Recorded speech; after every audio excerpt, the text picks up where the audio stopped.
सर के दाम से बेच दे। घरे आजा घरे आजा राजा जी सब से छुअता वे रस हमरा आम से। घरे आजा राजा जी सब से छुअता वे रस हमरा आम से। आओ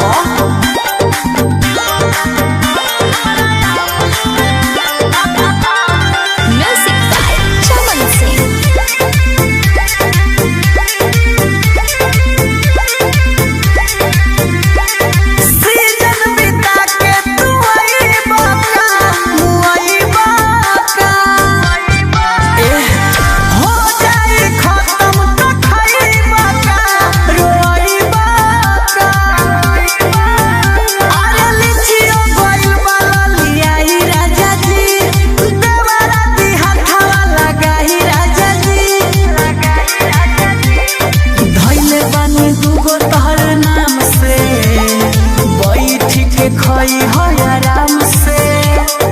भरे आजा राजा जी सब से छुअता वे रस हमरा आम से।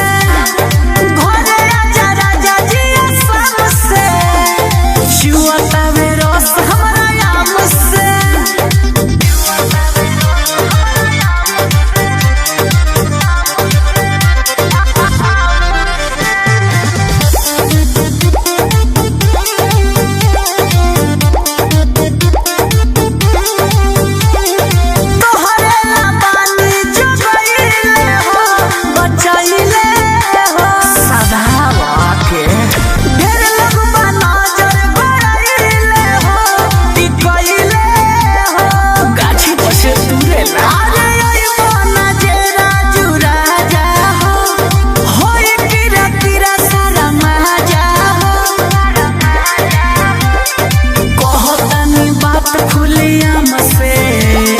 छुट्टी ले लो चंचल गोदाम से।